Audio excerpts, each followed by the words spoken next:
You gonna comply, or are you gonna make this difficult for both of us?" The voice was a dull scrape, like gravel churned under a heavy boot. It was the kind of voice that assumed its own importance, a sound weaponized by a cheap tin badge and the weight of the firearm resting on a hip. That was the first thing she noticed. Not the heat rising in waves from the black asphalt of the street, not the dozen or so faces peering from behind curtains in the row houses lining the block, not even the sharp, metallic click of the handcuff's first ratchet. She noticed the voice and the lazy arrogance it carried like a disease. The sun beat down on the roof of the squad car, the white paint blinding. Her cheek was pressed against the hot metal, the smell of cooked dust and exhaust filling her nostrils. A bead of sweat traced a path from her temple down her jaw. Behind her, Officer Dale Corrigan shifted his weight, his presence a suffocating blanket of cheap cologne and unearned authority. Phones were rising now, small black rectangles catching the midday glare. Witnesses good, she remained still. Her breathing was even a slow measured count. In for 4, hold for 4, out for 4. A discipline learned over 30 years of service, a technique for mastering fear or anger, or any other emotion that could cloud judgment. He saw a woman. He saw a black woman. He saw a black woman in a neighborhood he considered his personal fiefdom, driving a car too classic and clean to belong. He saw a target. What he didn't know was that he was speaking to his new commanding officer. What he couldn't possibly understand was that in 21 days, she would be reading his name not from a traffic ticket, but from his own misconduct file in the office he was currently dragging her towards. He had just arrested the one person with the power to dismantle his entire world. Before continuing, comment where in the world you are watching from and make sure to subscribe, because tomorrow's story is one you can't miss. The story of Captain Eva Rostova's arrival in the city of Northgate did not begin on that sun-scorched street. It began 3 weeks earlier, on a ribbon of highway stretching through the green heart of the country, with the low, contented rumble of a 428 Cobra jet engine. Her 1968 Ford Mustang, a raven black monument to American muscle, devoured the miles with practiced ease. The car was her sanctuary, a piece of her past she had lovingly restored with the same patience and precision she applied to every other aspect of her life. It had been her father's, a gift upon her graduation from West Point a lifetime ago. Eva was 52 years old, but she moved with the economy and grace of a woman who had spent 3 decades in the uniform of the United States Army Military Police Corps. She had served in conflict zones where the air itself was hostile, investigated crimes that twisted the soul, and commanded soldiers with a quiet authority that needed no volume to be felt. Retirement from the military wasn't an end, but a pivot. She had too much left to do. The offer from the Northgate Police Department had been a surprise, a challenge she couldn't ignore. They wanted a reformer, an outsider, to take the helm of their most troubled command, the 17th Precinct. The city's official correspondence had described the 17th as having community trust issues. Eva, a student of language, knew that was a sterile euphemism for a precinct at war with the citizens it was sworn to protect. Her predecessor, a man celebrated for his tough-on-crime statistics, had been quietly forced into early retirement after a string of lawsuits were settled out of court, the details buried under non-disclosure agreements. Eva had done her research. The 17th was a machine designed to produce arrests, not justice, and it was about to become her machine to fix. The terms of her employment were generous, including a 21-day period of administrative leave before her official start date. It was a courtesy, a chance to relocate and settle in.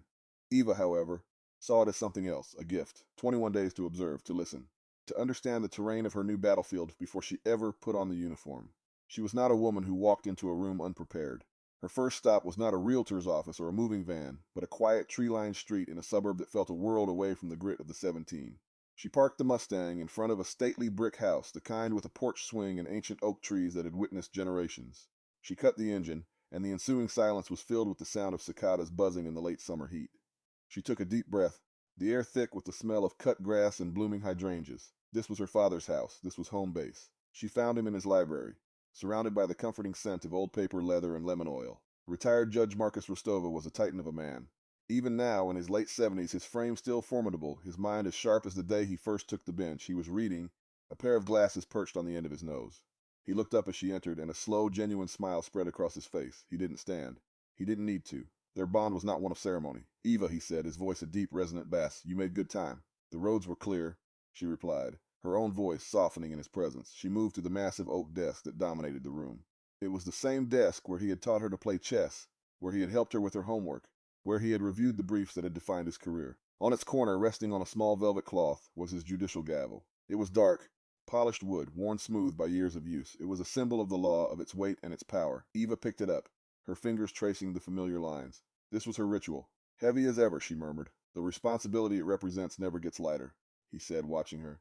"Are you ready for yours?" Eva placed the gavel back on its cloth with reverence. "I'm ready to see what I'm up against." He nodded, leaning back in his chair. "I read the preliminary reports on the 17th. It's a hornet's nest. That's what they tell me. They'll test you, he said. It wasn't a warning. It was a statement of fact. They'll see your record, your uniform, your gender, your skin. They'll look for a crack, any sign of weakness. I know, Eva said. She walked to the window, looking out at the peaceful garden. That's why I have 21 days. Her father understood immediately. He had taught her strategy over the chessboard. Never make a move without knowing your opponent's likely responses. See the whole board. Reconnaissance, he said with a nod of approval. I'm going to find an apartment in the district, she explained. Not on the nice side of it. I want to feel the rhythm of the place. See what people see. Hear what they hear.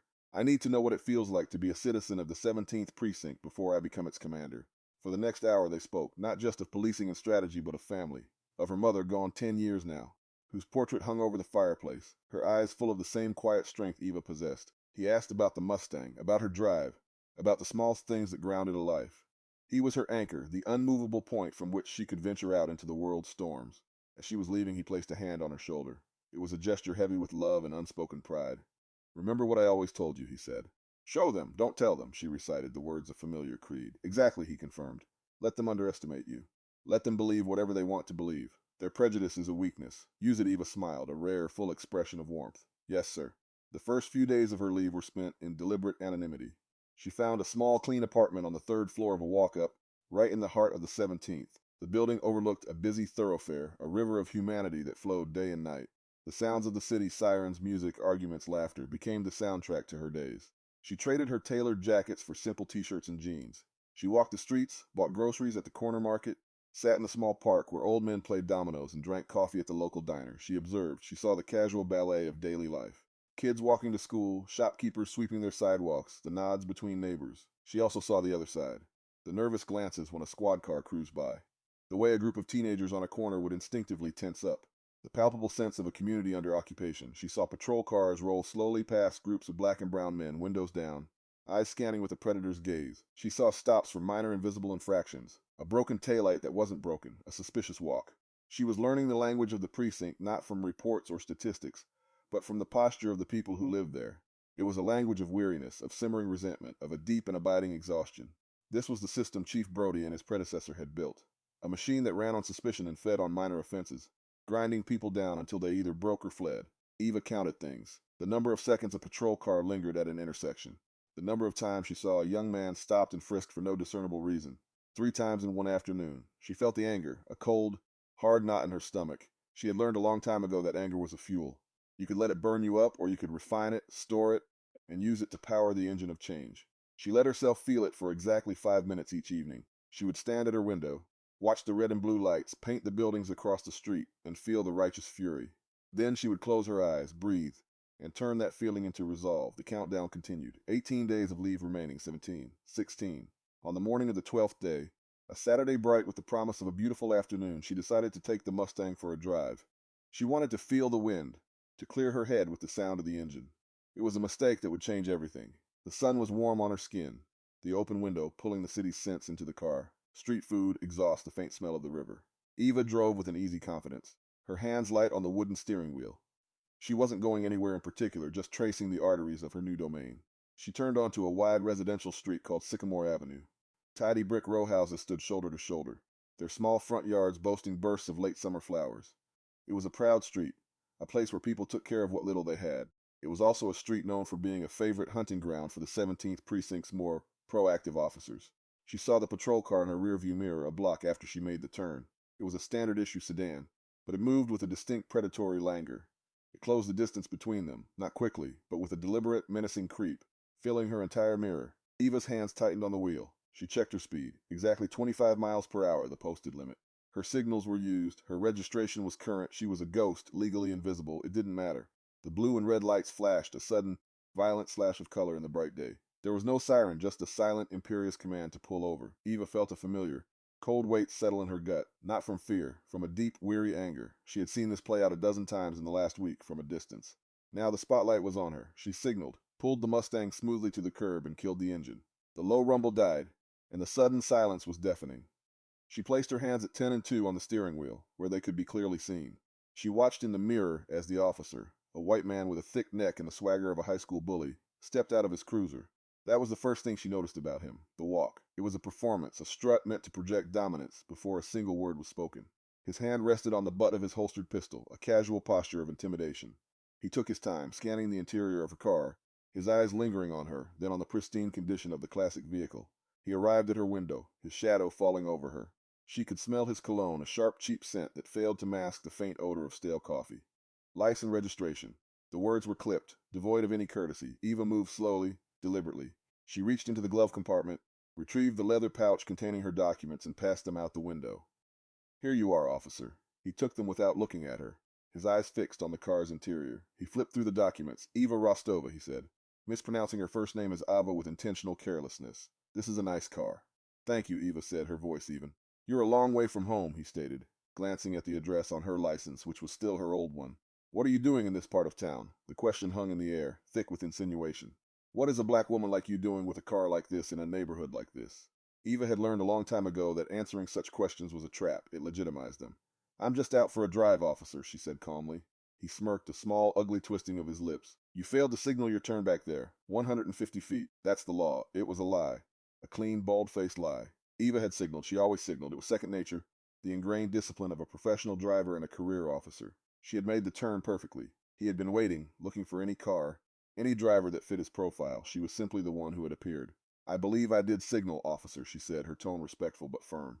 Something moved behind his eyes. It was the flicker of rage that comes to a man of absolute authority when he meets the quiet steel of someone who refuses to be cowed. He saw her composure not as dignity, but as defiance. Are you calling me a liar? He asked, his voice dropping an octave. I am stating my recollection of events, Eva replied, choosing her words with the precision of a surgeon. Step out of the car, ma'am, he commanded. The ma'am was an insult, a drop of acid meant to corrode her composure. This was the pivot point. The moment the encounter could de-escalate or explode.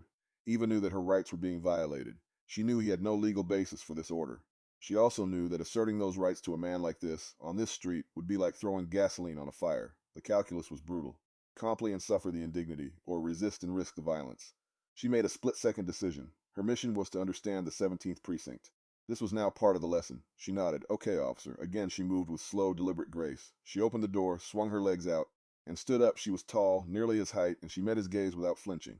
The sun was hot on her face. Across the street, a young man on a porch, maybe 16 or 17, lifted his phone. He wasn't trying to hide it. Corrigan's eyes narrowed as he saw the phone. He needed to escalate, to re-establish control for his audience. I smell marijuana, he said loudly. A performative declaration for the benefit of any listening ears or recording devices. It was another lie, more audacious than the first. The only thing in her car was the lingering scent of leather and her father's quiet wisdom. Officer, with all due respect, that's impossible, Eva said, her voice still a low, steady hum. You do not have probable cause to search my vehicle, and I do not consent to a search. That was it. The precise legal phrase, the calm assertion of a right. For Officer Corrigan, it was the final transgression. He could not tolerate a black woman in this neighborhood telling him what the law was. It broke the fragile architecture of his worldview. You're resisting, he snarled, the word a guttural sound. You're obstructing my investigation. I am standing still, officer, Eva said. My hands are where you can see them. He didn't respond with words. He lunged. He grabbed her arm, twisting it behind her back with a brutal efficiency. Eva didn't fight back, her body absorbing the initial shock, but the sheer force of his shove caught her off balance. Her world became a blur of motion, the blue sky, the brick houses, the shocked face of the boy on the porch, and then the jarring explosive impact. The sound was a sickening thud, metal on bone and flesh. Her head hit the roof of the squad car, just above the rear passenger door. A starburst of pain erupted behind her eyes. The world went white for a second, then swam back into focus, hazy and distorted. Her cheek was scraped raw against the hot, dusty paint.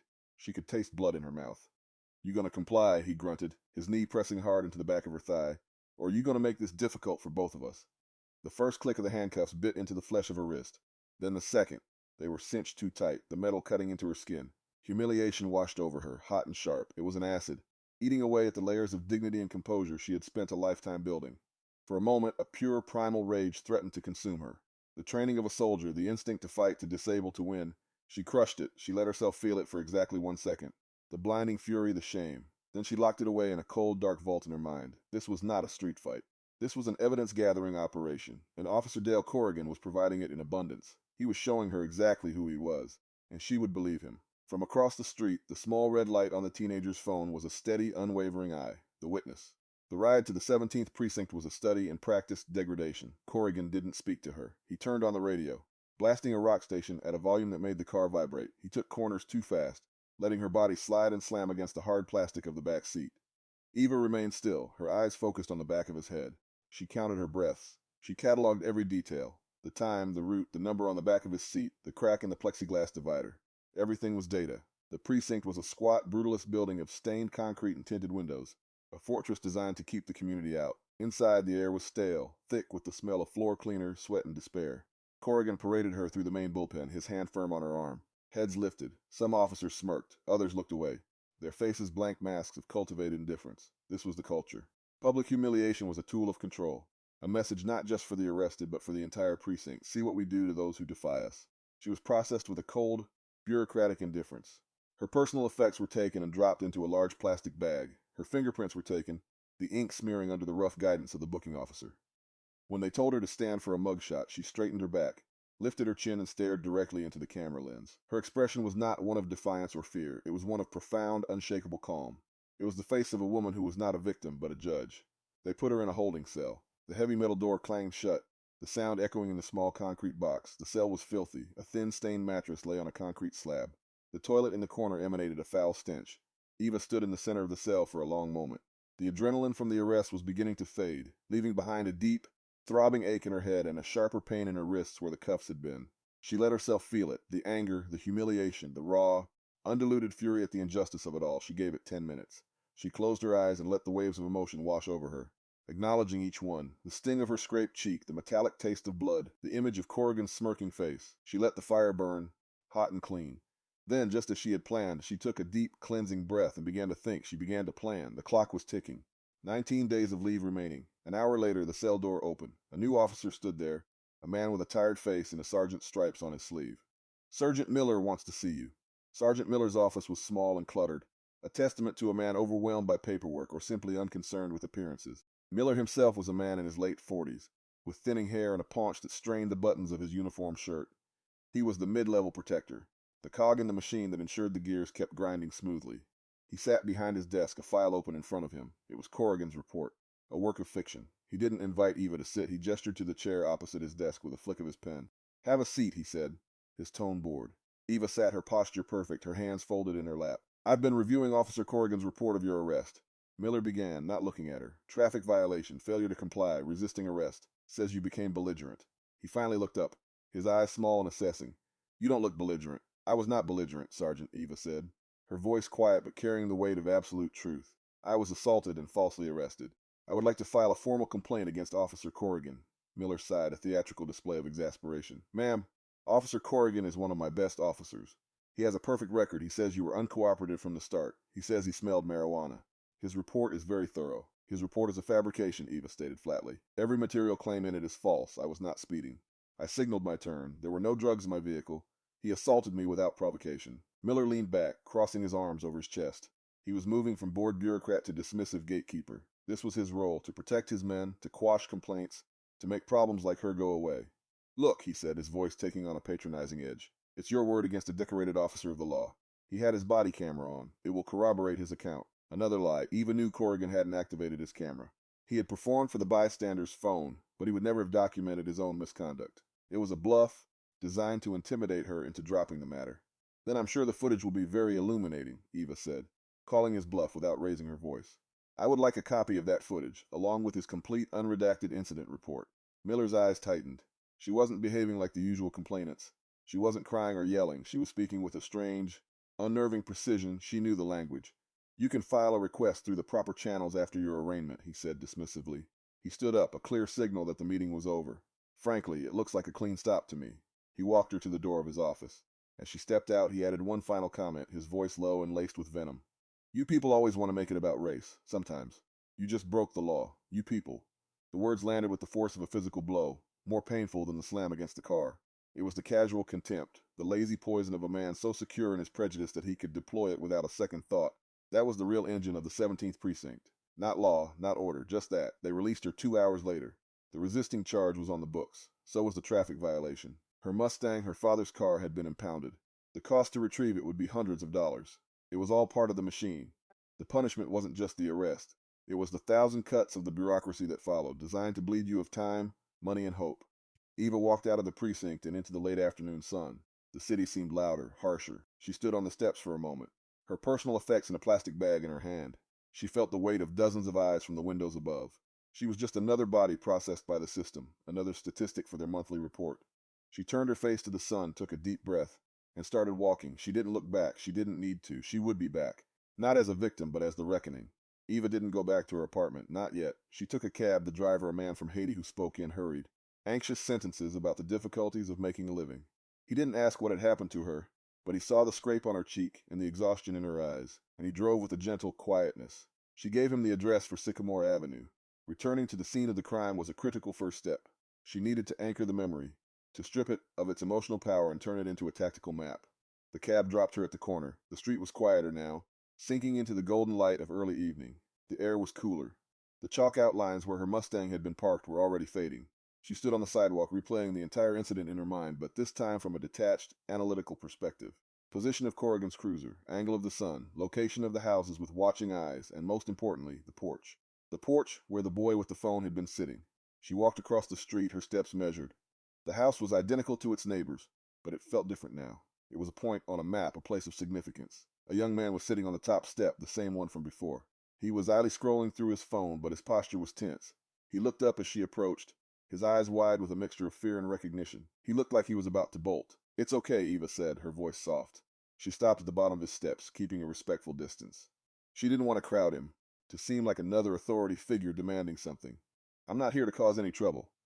The boy, who couldn't have been more than 17, swallowed hard. "I saw what he did," he said, his voice barely a whisper. "It wasn't right." "I know," Eva said. "My name is Eva." "Leo," he replied. "Leo," she repeated, giving his name its proper weight. "Thank you for what you did, for recording it. That took courage."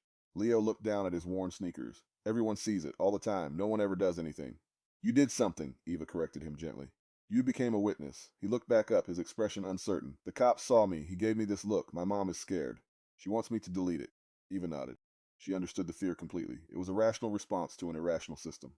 This was the moment that mattered. She couldn't demand the video. She couldn't command his trust. She had to earn it. "Your mom is right to be scared," Eva said, validating his feelings. "That officer and the system that protects him, they rely on that fear. It's how they operate.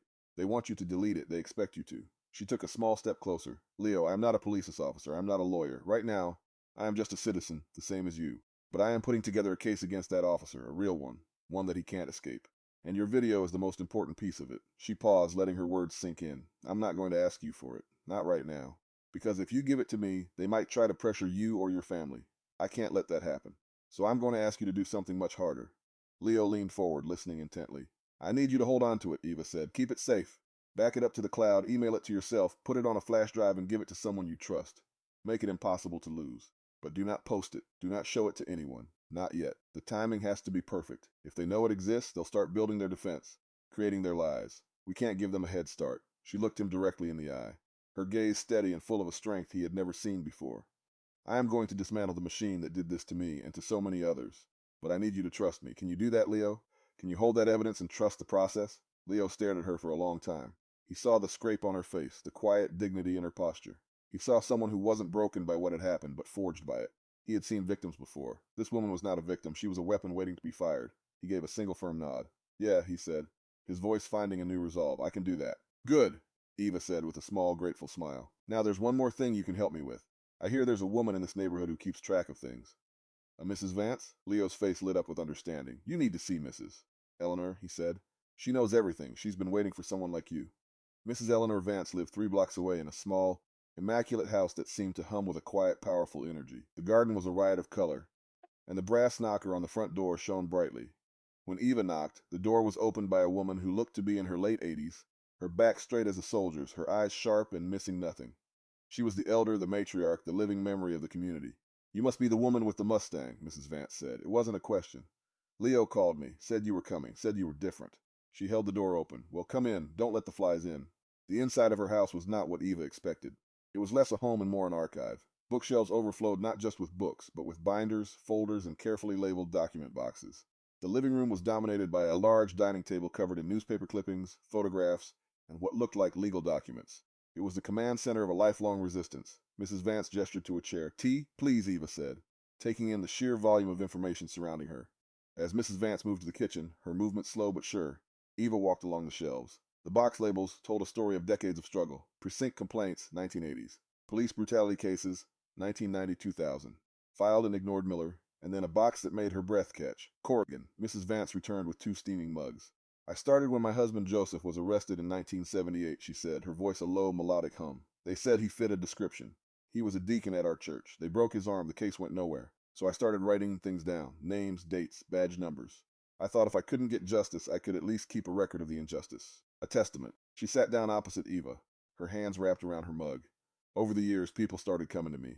They'd get roughed up, get a bogus charge, lose their car to the impound lot. They knew the precinct wouldn't listen, so they came here. They told me their stories, and I wrote them down. Had them sign notarized statements. I collected the photos of their injuries. I built an archive of the precinct's sins. She gestured to the box with Corrigan's name on it. That one's been particularly active the last few years, Dale Corrigan. He's got a temper and a deep-seated hatred for anyone who doesn't look like him. He's reckless, but he's protected. By his Sergeant Miller. And Miller is protected by the chief. It's a machine, you see. Eva looked at the old woman, her heart filled with a profound sense of awe. This was not just a collection of old papers. This was the foundation of her case. This was the pattern of behavior that would elevate her personal complaint into a federal investigation. Mrs. Vance had been patiently building the weapon for 40 years, waiting for someone with the skill to wield it. The machine is designed to exhaust you, Mrs. Vance continued, her eyes locking with Eva's. It's meant to bleed you dry, to make you feel so hopeless that you just give up. That's its primary function. But you, she paused, studying Eva's face. You don't look like the kind who gets tired. I'm not, Eva said. Vance, what you have here, it's everything. It's the whole case. I know what it is, the old woman said. I just needed someone who knew how to use it. Someone with discipline. Someone who wouldn't just get angry and post it all over the internet, but who would build a proper airtight case. Leo said that was you. For the next 2 days, Eva did not leave Mrs. Vance's house except to sleep in her own apartment. They worked at the large dining table, fueled by endless cups of tea and a shared sense of purpose. Eva brought in a portable scanner and a laptop. Methodically, page by page, they began to digitize the archive of the 17th Precinct's corruption. There were 47 documented notarized complaints against Officer Corrigan alone, stretching back 5 years. A pattern emerged stark and undeniable. Traffic stops based on fabricated infractions. Escalations based on resisting or obstruction when a citizen calmly asserted their rights. Unlawful searches justified by the phantom smell of marijuana. And always, the signature of Sergeant Miller at the bottom of the internal review, marking each complaint unfounded. They scanned photographs of bruised faces and broken bones. They scanned the meticulous handwritten notes of Mrs. Vance, detailing the subsequent court dates, the dismissed cases, the lives derailed by a single violent encounter. As Eva worked, she felt her personal anger transforming into something colder, harder, and infinitely more dangerous. It was the cold fury of a prosecutor building an indictment. By the end of the second day, a massive digital file had been created, a weapon of pure, undeniable fact. Eva looked at the progress bar on her laptop as the final files uploaded to a secure cloud server. 16 days of leave remaining. She had the witness. She had the historical evidence. Now she needed the institutional power to bring it all crashing down. It was time to call in the cavalry. Eva sat in her small, sparsely furnished apartment, the city lights painting shifting patterns on the wall. The digital archive from Mrs. Vance was now a single encrypted icon on her laptop desktop. It felt heavier than any physical file. She opened a secure messaging app and typed in a number she hadn't used in years. A direct line to a ghost from her past in the JAG Corps. The reply came in less than a minute. Eva, is that you? I thought you dropped off the face of the earth. Hello, David, she typed. I need your help. It's important. Assistant United States Attorney David Chin was one of the sharpest legal minds Eva had ever known. They had served together in Afghanistan, prosecuting corruption cases against military contractors. He was relentless, precise, and utterly devoted to the rule of law. He was now a key figure in the Civil Rights Division of the Department of Justice. He was the professional ally she needed, the one who could bring the full weight of the federal government to bear. Name it, his reply came. Eva sent him a link to the secure server and the password. Read this. It's a record of systemic civil rights violations originating from a single police precinct in Northgate, the 17th. I have first-hand experience. She briefly and without emotion detailed her own arrest. She concluded the message with a simple request. I believe this meets the standard for a federal pattern or practice investigation. For the next hour, there was silence. Eva could picture David Chin on the other end, his sharp eyes scanning the documents, his mind connecting the dots, the outrage building, not in a hot flush, but in a cold, calculated resolve. He would see what she saw. Not just a collection of incidents, but a conspiracy to deprive citizens of their constitutional rights under the color of law. Finally, a new message appeared. My God, Eva, this is meticulous. 47 complaints against one officer, all buried by the same supervisor? This isn't just a pattern, it's a blueprint. With your testimony and the kid's video, it's airtight. I can get warrants from a federal judge by morning. Seizure of precinct records, computers, everything. What do you need? This was the crucial moment. The temptation was to strike now, to unleash the storm. But Eva's strategy was more precise. It wasn't enough to punish Corrigan and Miller. She had to dismantle the entire culture of the precinct, and to do that, she needed to control the narrative, the timing, the very stage on which the final act would play out. "I need you to wait," she typed. "I have 14 days of leave remaining before I take command of the 17th precinct." The pause on the other end was longer this time. She could feel his shock through the digital silence. "You're what?" "I'm their new captain," she confirmed. "They don't know who I am. They think I'm just another woman they brutalized and discarded. I want to deliver the consequences myself, in person. I need you and your team ready to move on my signal. The morning of my first day." A single word came back poetic, followed by, "Okay, Eva. Your play. I'll have the warrants drawn up and ready to sign. Just give me the word." With the federal component in place, a final, unexpected piece of the puzzle fell into her lap. The insider. 2 days after her conversation with David, Eva received a message on the burner phone she had acquired. The number was blocked. The message was short. "I was on duty when they brought you in. I saw the report. It was lies. I know what Miller and Corrigan do. I can get you the internal emails. I can't live with this anymore." Eva arranged a dead drop in the city library, a place of quiet anonymity. She left a thumb drive and a hollowed-out book in the history section. The next day, it was back in its place. When she got it back to her apartment, she plugged it into her laptop. It was the smoking gun. Officer Reyes, a young records clerk, barely a year on the force, had provided a treasure trove of internal communications. There were emails between Corrigan and Miller, sent just hours after Eva's arrest, discussing how to phrase the report to neutralize any complaint she might make. There was a chain where Miller instructed Corrigan to backdate a maintenance log to claim his body camera had been malfunctioning that day. But the most damning evidence was older. Reyes had unearthed a dozen other instances where Miller had actively coached officers on how to write reports to cover up excessive force. "Use the magic words," one email from Miller read. "Furtive movements. Feared for my safety. Resisted passively. That's the shield the Union gives us." It was a direct, written confession of a conspiracy to commit perjury and obstruct justice, orchestrated by a precinct sergeant and protected by the silence of a department. Reyes had also included a personal note. "I joined the force to protect people, not to be part of a gang that preys on them. Please fix this." Eva added the new files to the master archive and sent the up-to-date link to David Chin. His response was immediate. "Conspiracy to obstruct justice. Wire fraud. This just went from a civil rights case to a federal racketeering investigation. They are going to prison for a very long time, Eva." The pieces were all in place. The witness was waiting. The Elders Archive had laid the foundation. The professional ally had the warrants. The insider had provided the final unshakable proof. All that was left was the countdown. Eva spent the remaining 10 days in quiet preparation. She retrieved her Mustang from the impound lot, the new dent above the rear door a stark reminder of her purpose. She paid the fine with a credit card, meticulously keeping the receipt. It was more evidence. She spent time with her father, not speaking of the case, but drawing strength from his calm presence. They played chess. He beat her twice. "You're distracted," he noted. "Focused on the end game. Don't forget the moves you need to make to get there." It was the advice she needed. On the final night, the eve of her first day, she polished her new uniform. The captain's bars gleamed under the light. She laid it out with the same care a soldier would before a mission. She was no longer just Eva Rostova, citizen. Tomorrow, she would be Captain Rostova, commander of the 17th Precinct, and the reckoning was coming. The morning of her first day broke clear and cool.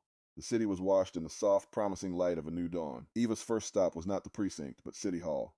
A press conference had been scheduled to officially announce her appointment. It was a formality, a piece of political theater, but Eva knew it was also the first scene of her final act. She stood just off stage in her full-dress uniform. The fabric was crisp, the brass polished to a mirror shine, the rows of service ribbons on her chest, a silent testament to a lifetime of duty. She looked out at the assembled reporters, the flashing cameras, the bored-looking city officials.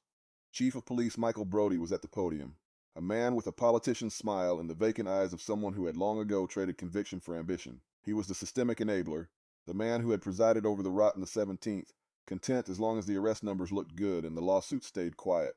The mayor spoke first, delivering platitudes about a new era of community policing. Then he introduced Chief Brody, who stepped up to the microphone with practiced ease.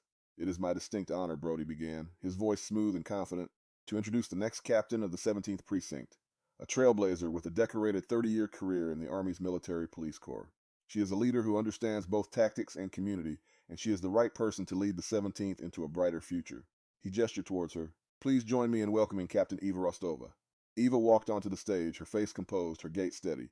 She shook the mayor's hand. She turned to Chief Brody. He smiled a wide, empty grin for the cameras and reached for her hand. As he took it, she looked him directly in the eye.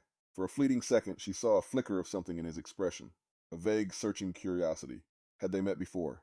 The thought was there and then gone, dismissed as impossible. He saw only the uniform, the title, the photo opportunity. He had no idea he was shaking the hand of the woman his department had brutalized just weeks before. Eva's remarks were brief, precise, and professional. She spoke of service, integrity, and accountability. I believe that the badge is a symbol of public trust, she said, her voice carrying across the room with quiet authority. A trust that must be earned every day, on every call, in every interaction. My commitment to the citizens of the 17th Precinct is simple. I will lead a department that serves this community with honor and treats every single resident with the dignity they deserve. The press conference ended. As the reporters shouted questions, Ava was whisked away by a city aide. Her next stop was the 17th Precinct, her precinct. She didn't take the offered patrol car. She drove her Mustang. The dent was still there, a small, ugly pucker in the otherwise flawless black paint. It was her reminder. She parked in the captain's designated spot, a space that had been empty for a month. She walked through the front doors, the same doors she had been dragged through in handcuffs. The desk sergeant looked up, his eyes widening in recognition and dawning horror. He stammered a "Good morning, Captain." Whispers followed her like a wave as she walked through the bullpen. The officers who had smirked at her humiliation now stared at their desks, their faces pale. She walked past the holding cell she had occupied, its door now standing open and empty. She didn't pause. She reached her new office. The nameplate on the door was fresh. Captain E. Rostova. It was Sergeant Miller's old office, the one where he had dismissed her, where he had uttered the words, "You people." Inside, she took a moment. The room was sterile, impersonal. She walked to the window which overlooked the street. She saw the city, her responsibility. She let herself feel the weight of it for exactly 60 seconds. Then she sat down behind the large, imposing desk. She picked up the phone. "This is Captain Rostova. Get me Chief Brody on the line. Then send Sergeant Miller and Officer Corrigan to my office now." They arrived in that order. Chief Brody came first, blustering in with a false heartiness. "Eva, welcome, settling in?" "Chief," she said, her tone level. "Please have a seat." Sergeant Miller arrived next. He looked ill. The blood had drained from his face, and a sheen of sweat was visible on his forehead. He recognized her now. The realization had hit him like a physical blow. He stood stiffly by the door, unable to move further into the room. Then Officer Dale Corrigan walked in. He was still smirking, arrogant and oblivious. He hadn't made the connection. He saw Chief Brody, he saw his Sarge, and he saw a new captain, a black woman, behind the desk. His smirk was one of pure, unadulterated contempt. He was already sizing her up, judging her, dismissing her. "You wanted to see me, Captain?" he asked, his tone bordering on insubordination. Eva looked at the three men, the enabler, the protector, the perpetrator, the entire corrupt ecosystem of the 17th Precinct assembled before her. She let the silence stretch, a cold, heavy blanket that suffocated the air in the room. Brody began to look uncomfortable. Miller looked like he was going to be sick. Corrigan's smirk finally began to falter, replaced by a flicker of confusion. Eva slid a thick bound file across the polished surface of the desk. It stopped directly in front of Corrigan. On the cover in bold black letters was his name. "Officer Corrigan," she began, her voice as cold and sharp as breaking ice. "On August 14th at approximately 11:32 a.m. on Sycamore Avenue, you initiated a traffic stop on a 1968 Ford Mustang. My 1968 Ford Mustang." Corrigan's face went white. The blood drained from it so fast he seemed to shrink. The last vestiges of his arrogance evaporated, replaced by raw animal panic. "You cited a failure to signal," Eva continued, her eyes locked on his. "A claim you knew to be false. You then ordered me from my vehicle without legal cause. You conducted an illegal search based on the fabricated smell of marijuana. And when I asserted my constitutional rights, you assaulted me. You slammed my head against a city vehicle, causing a laceration to my cheek and a concussion. You arrested me on false charges." She paused, letting the indictment hang in the air. "You asked me if I was going to comply. This is me complying." She turned her gaze to the trembling sergeant, Sergeant Miller. "You were the reviewing officer. You interviewed me in this very office. You dismissed my formal complaint, stating, and I quote, 'Looks like a clean stop to me.' You then conspired with Officer Corrigan to falsify the official report, and you attempted to conceal his failure to activate his body camera. A pattern of behavior you have repeated, according to internal emails, at least 47 times in the last 3 years to protect officers under your command from misconduct charges." Finally, she looked at Chief Brody, who sat frozen in his chair, his face a mask of disbelief and horror. "And you, Chief, you presided over it all. You cultivated a culture of impunity, valuing statistics over justice, and ignored the mountain of evidence that your precinct was rotten to its core." As the full weight of her words settled, the door to the office opened. 2 men in dark suits entered, followed by a uniformed FBI agent. Eva recognized the lead agent, Osa David Chen. David held up his credentials. "Dale Corrigan," he said, his voice ringing with federal authority. "You are under arrest for conspiracy to violate civil rights, perjury, and obstruction of justice." The FBI agent stepped forward, pulling out a pair of handcuffs. Corrigan stared at them as if they were alien artifacts. He looked at Eva, his eyes pleading, terrified. He had finally, in this last possible moment, understood. He had not just arrested a citizen. He had arrested the embodiment of the justice he had so long disdained. The agent took Corrigan's arm. "Hands behind your back," he said, his voice flat and professional. "You gonna comply, or you gonna make this difficult?" The irony was so thick it was almost poetic. Corrigan, speechless and shaking, complied. He was led from the office past the desks of the officers he had performed for, his own walk of shame. David Chen then turned to Miller. Daniel Miller, you are also under arrest. Same charges. As Miller was cuffed and led away, David looked at the stunned Chief Brody. Chief, he said, I'd advise you to find a very good lawyer. The U.S. Attorney's Office will be in touch. The office was quiet again. Only Eva and Chief Brody remained. He stared at her, his political smile gone, his face slack with the ruin of his career. You could have just told me, he whispered. You could have just called me. Eva stood up, her presence filling the room. I did, Chief, she said, her voice devoid of triumph, filled only with a profound, weary sadness. I filed a complaint. Your system threw it in the trash. I didn't want a phone call. I wanted accountability. She walked to the door, leaving him alone in the wreckage. The reckoning was complete. The fallout was swift and seismic. The arrests of Corrigan and Miller, followed by the announcement of a full-scale federal investigation into the 17th Precinct, sent shockwaves through the city.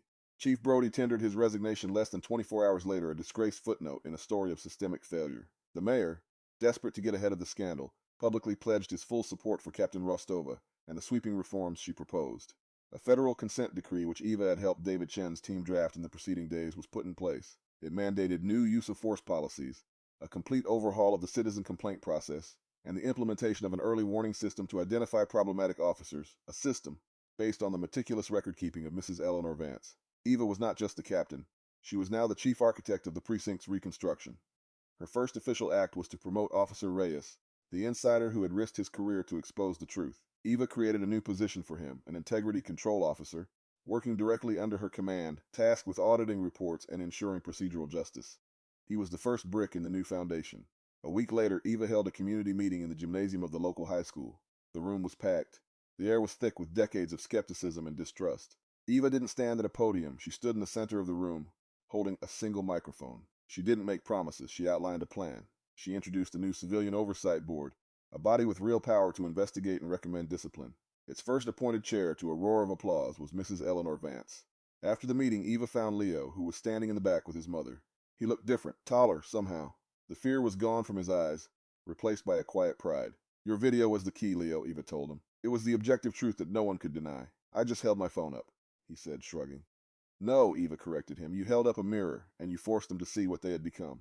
She then informed him that he was the first recipient of the new 17th Precinct Community Leadership Scholarship, a fund she had established with a grant from the city, designed to help young people from the district pursue higher education. Leo's mother wept, her fear finally washed away by a tide of gratitude. The days that followed were long and arduous. Eva worked tirelessly, dismantling the old machine piece by piece and building a new one in its place. She retrained every officer. She fired those who couldn't or wouldn't adapt. She walked the streets, not as a commander in a car, but as a presence, a neighbor. She attended community barbecues, listened to the old men playing dominoes in the park, and learned the names of the shopkeepers. She was earning the trust she had spoken of, one interaction at a time. 21 days after her arrest, her leave period was officially over. It was a Saturday. She had the day off. She went to the city impound lot, her official captain's credentials in hand, and signed the final release papers for her Mustang. The dent above the rear door had been expertly repaired, the black paint seamless and shining. The car was whole again. She didn't drive home. Instead, she took the long way, her hands light on the wheel, the familiar rumble of the engine a soothing presence. She found herself turning onto Sycamore Avenue. She drove slowly down the block where it had all happened. The light was the soft, forgiving gold of late afternoon. Kids were playing on the sidewalks, their laughter echoing in the air. People sat on their porches, talking and enjoying the cool breeze. As she drove past, heads turned, but this time the looks were not of suspicion or fear. They were nods of recognition, of respect. A few people smiled and waved. The atmosphere of the street itself had been transformed. The oppressive weight was gone, replaced by something lighter, something that felt like hope.